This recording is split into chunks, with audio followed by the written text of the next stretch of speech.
talk about the culture of Chamba यानी कि चंबा का कल्चर, वहाँ के रीति रिवाज. So without wasting time, let's start our today's lecture. And the first topic is dances of Chamba. But before that, we will talk about people of Chamba.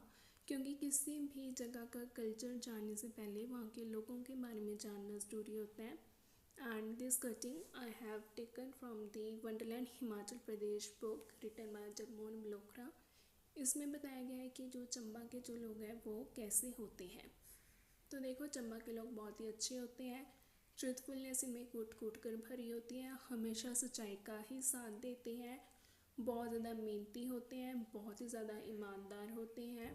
बहुत ज़्यादा trustworthy होते हैं. इन लोगों पर आप आंखें बंद करके ट्रस्ट कर सकते हो.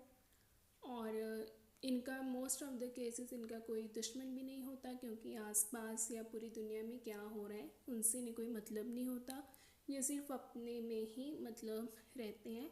एंड ये काफ़ी ही पीस लविंग होते हैं, शांत होते हैं. इसके अलावा दोस्ती में भी बहुत अच्छे होते हैं. जैसे बोला जाता है ना कि ये दोस्ती हम हमेशा निभाएंगे, वैसा काम इन लोगों का होता है. इसके अलावा ये बहुत ही ज़्यादा सेंसिटिव होते हैं. मतलब इन्हें ना किसी भी बात का बहुत जल्दी बुरा लगता है, क्योंकि ये दिल के काफ़ी अच्छे और दिल के काफ़ी साफ होते हैं. इसके अलावा जैसा कि हमारे इंडिया का कस्टम है ही अतिथि देवो भवो, वो काम इन लोगों का होता है. ये अपने मेहमानों को, अपने गेस्ट्स को अपनी पलकों पर बैठा कर रखते हैं. उनकी काफ़ी रिस्पेक्ट करते हैं. एंड ये मैं खुद नहीं कह रही, राइटर ने खुद जो बुक है द वंडरलैंड हिमाचल प्रदेश उसमें लिखा है. And this is all about people of Chamba. Now let's talk about the dances of Chamba. So first is Ghurai dance, जिसे कि गद्दी जाति यानी कि जो गद्दी कम्युनिटी की जो महिलाएं हैं, औरतें हैं, केवल वही परफॉर्म करती हैं. इनमें आदमी का कोई रोल नहीं होता. नेक्स्ट डांस इज़ किकली डांस, जो कि कुंवारी लड़कियों द्वारा परफॉर्म किया जाता है केवल. नेक्स्ट इज़ डगई डांस, जो कि अगेन गद्दी ट्राइब की जो फीमेल्स हैं वो परफॉर्म करती हैं. Next is Depak dance, it is a famous dance of Chatrari. And the next dance is Jhanjhar dance. Next is Jhanki dance. Jhanki जैसे कि धार्मिक यात्राएं वगैरह निकाली जाती हैं, वैसे ही उस टाइप का ये डांस होता है. Next is Hunter dance. ये हंटर डांस मोस्टली कुंवारे लड़के लड़कियां द्वारा परफॉर्म किया जाता है. जैसे कि एक मेला लगता है, उस मेले में लड़के लड़कियां दोनों आते हैं. उन्हें जो भी पसंद आता है वो उनके साथ डांस करते हैं, और यही वो अपना जो लाइफ पार्टनर है वो भी चूज़ कर लेते हैं. और ये जो डांस है वो लड़के लड़कियां एक दूसरे की हथेली के ऊपर मतलब ताड़ियाँ मारते हैं, इनकी क्लैप करते हुए परफॉर्म करते हैं. And next dance is sand dance. देखो, जो गद्दी ट्राइब के जो लोग होते हैं ना, वो भूत प्रेतों में काफ़ी बिलीव करते हैं. तो उन सब नेगेटिव चीज़ों से बचने के लिए वो ये डांस है परफॉर्म करते हैं एज अ प्रोटेक्शन. यानी कि ये गद्दी ट्राइब के लोगों द्वारा किया जाता है नेगेटिव चीज़ों से बचने के लिए. नेक्स्ट इज़ पंगवाल डांस, जिसे कि चंबा के पांगी तहसील के लोग परफॉर्म करते हैं. And the last one is Phuliana dance. These are the images of various different dances of Chamba. Now we will talk about songs of Chamba, यानी कि चंबा के गाने या जिसे लोकगीत भी बोला जाता है वो कौन से हैं. So first is Funyum Ronj. It is a type of love song. And the next song is Kunju Chanchlo. It is also a type of love song. Next song is Raja Gudan. ये ना जो चंबा के एक राजा थे, राजा साहिल वर्मन, उनकी याद में गाया जाता है. एक दो दिन में हम राजाओं की भी हिस्ट्री पढ़ेंगे, चंबा के राजाओं की हिस्ट्री पढ़ेंगे, तब आपको उनके बारे में पता लगेगा. एंड इस सॉन्ग को चंबा के जो गद्दी कम्युनिटी यानी कि गद्दी ट्राइब के जो लोग हैं वो इसे गाते हैं. And the next song is Kunjari Malhar. It is a type of marriage song.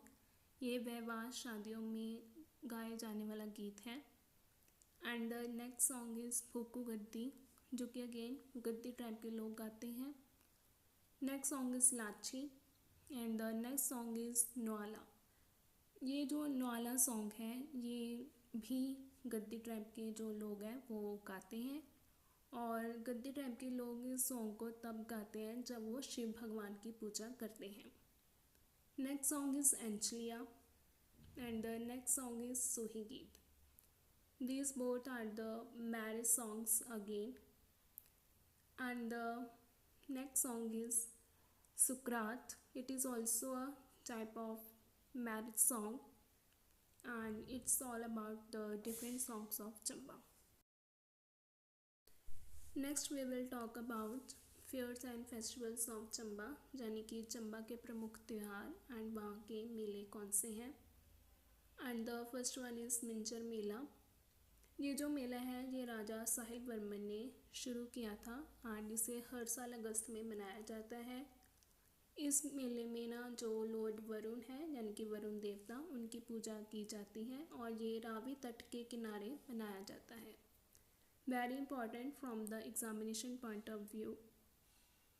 जो ना राजा साहिल वर्मन थे, बोला जाता है कि एक ना ऋषि था, वो मतलब रावी नदी पार करता हुआ ना एक मतलब मंदिर जाता था, वहाँ पूजा करता था। तो इस ऋषि को मतलब मंदिर जाने के लिए आसानी हो, इसके लिए ना जो राजा है उसने रावी रिवर का जो मतलब पूरा मतलब डायरेक्शन ही चेंज कर दी थी। तो इस चीज़ को मनाने के लिए ये जो मेला है हर साल अगस्त में लगता है। नेक्स्ट इज़ भरमौर यात्रा। It is a type of religious festival. Next is money Mahesh fair. ये हर साल सितंबर में आता है एंड जो मनी महेश फेयर है it is also a type of religious fair.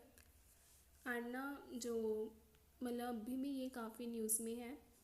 देखो मतलब देश के जो हालात हैं इस टाइम पे, और सितंबर का महीना चल रहा है, इस टाइम पे मनी महेश यात्रा हो रही है। तो जो लोग ना देश के मतलब अलग अलग हिस्सों से वहाँ चंबा इस यात्रा पे जा रहे हैं, तो वहाँ मतलब फ्लड्स में फंस चुके हैं।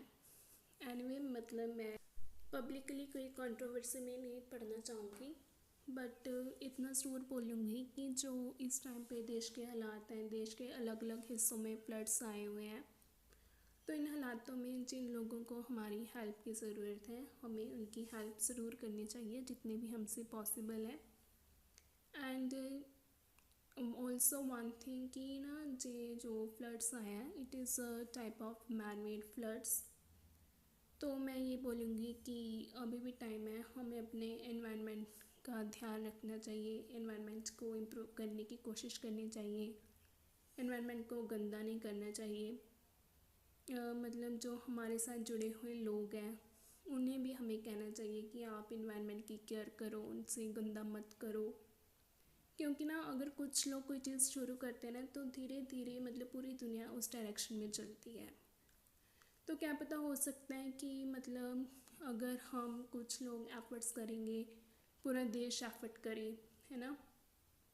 एंड जो भी इस टाइम पे जो सिचुएशन है, फ्लड्स आए हुए हैं, वैसी सिचुएशन आगे से ना बने। Anyway let's come back to our topic and the next fair is Suhi fair. देखो जो ना राजा थे चंबा के साहिल वर्मन, उनके राज के टाइम ना चंबा में पानी की काफ़ी कमी थी, और ना जो चंबा के लोग थे उन्होंने राज्य के पास वो गए, उनके पास राजा के पास कंप्लेंट की। तो ना राज्य ने कोशिश की पूरी कि जो चंबा में जो पानी की कमी है उसे दूर किया जाए, बट कुछ हो नहीं पाया।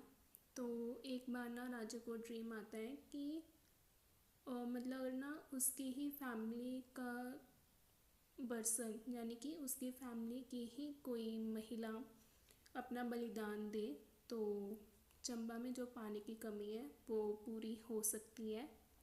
और राजे की एक बेटी भी थी, बेटी से नहीं कहा पर राजे ने जब ये बात अपनी पत्नी जिसका नाम था रानी नैना देवी उससे शेयर की, तो रानी ने कहा कि मैं खुद मतलब अपना बलिदान दूंगी।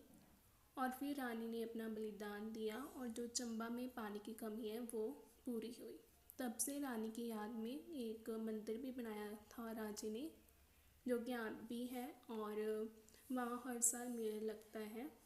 रानी नैना देवी की याद में, जिसे कि सुई माता भी बोला जाता है। और इस मेले में सिर्फ औरतें और बच्चे ही जाते हैं। Next we will talk about languages of Chamba. तो अगर चंबा के प्रमुख लैंग्वेजेस यानी कि चंबा के प्रमुख भाषाओं की बात करें तो वो है कल्लुवी, सिराजी, सेंची, भटियाटी एंड भरमोरी। भटियाटी की स्पेलिंग सही कर लेना।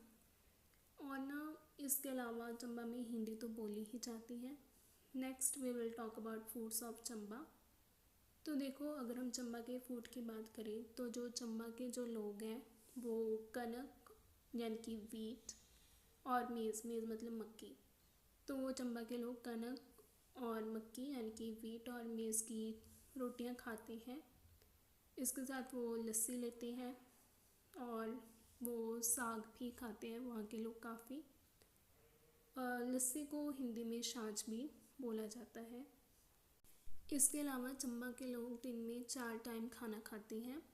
जो ब्रेकफास्ट है उसे नवाला बोला जाता है, जो लंच है उसे कलवर बोला जाता है। लंच के बाद जो आफ्टरनून सैम्बल होता है यानी कि स्नैक्स वगैरह टाइम, जिसे हम बोल देते हैं शाम के स्नैक्स का टाइम, उसे अर्चनी बोला जाता है। एंड जो डिनर है उसे ब्याली बोला जाता है। Now let's talk about costumes of Chamba. तो चंबा के जो मेन हैं वो कुर्ता पजामा पहनते हैं एंड वहाँ की जो महिलाएं हैं वो सलवार एंड दुपट्टा लेती हैं। जो सलवार पहनती हैं दुपट्टा भी लेते हैं। दुपट्टा को चादरू भी बोला जाता है चंबा में। एंड जो मैन है वो usually chola and dora dresses पहनते हैं। जो चोला है वो एक तरह का loose fitting white woollen garment होता है, जिसको कि ब्लैक कलर की जो वुलन की एक रस्सी होती है उससे वेस्ट के अराउंड टाई किया जाता है। इसके अलावा चंबा के पांकी एंड चुराहा तहसील की जो औरतें हैं वो छग्गी पहनती हैं। Chhaggi it is a type of upper garment जिसे कि हम कमीज़ बोल देते हैं। और ठंड से बचने के लिए सर्दियों में जो चंबा के जो लोग हैं वो ब्लैंकेट की कोई ड्रेस होती है वो पहनते हैं, जिसे कि वेस्ट के अराउंड एक पट्टा यानी कि पैड से टाई किया जाता है उनको गर्म रखने के लिए। नेक्स्ट इज़ जो वहाँ के जो लोग हैं वो एम्ब्रॉयडर्ड कैप्स भी पहनते हैं। These are the images of various different varieties of costumes of Chamba, कि चंबा में ऐसे कपड़े पहने जाते हैं। Next we will talk about the different marriage systems of Chamba, कि चंबा में शादियाँ कैसे होती हैं। तो सबसे पहले है रीत मैरिज। ये जो रीत मैरिज है, जैसे कि एक लड़का लड़की हस्बैंड वाइफ है, बट जो वाइफ है अपने हस्बैंड के साथ नहीं रहना चाहती तो वो किसी और पर्सन यानी कि किसी और बंदे से शादी कर लेती है। फिर जो वाइफ का न्यू हस्बैंड है वो वाइफ के पुराने हस्बैंड को कुछ पैसे वगैरह कुछ अमाउंट देता है। नेक्स्ट इज़ छिंड फूक और छरार फूकी। ये it is a type of love marriage. इसमें ना एक जो कुछ बुशेस वगैरह यानी कि झाड़ियाँ वगैरह होती है उसको आग लगाई जाती है और जो लड़के लड़के हैं उसके अराउंड फेरे लेते हैं। नेक्स्ट इज़ दरोश या दबदब। ये जो मैरिज है it is also a type of love marriage. इसमें होता ये है कि जो लड़का है ना वो किसी मेले से लड़की को उठा लेता है। लड़की काफ़ी चिल्लाती है, शोर मचाती है, पर लड़का उसे नहीं छोड़ता। और फिर वो दोनों लड़का लड़की जब लड़के के घर पहुंचते हैं तब जो लड़के के फादर हैं यानी कि लड़के के पिताजी वो लड़की के जो फादर हैं उनसे मिलने के लिए जाते हैं। उन्हें लड़के लड़की ने जो मैरिज करवाई है उस चीज़ के लिए उन्हें रजामंद करवाते हैं और कुछ पैसे या अमाउंट भी देते हैं जिसे इज्जत बोला जाता है। और ये जो अमाउंट है 500 to 1000 रुपीज़ के बीच में होता है। इसके अलावा चंबा में वैदिक मैरिज, जैसे कि हिंदू धर्म में शादियाँ होती हैं और वैसे वैदिक मैरिजेस भी होती हैं। So it's all about today. Please like, share and subscribe this channel for more information. एंड इसके अलावा if you have any doubt or you want any improvement in my way of teaching, So please comment below so that I can take up your issues and try to solve your doubts.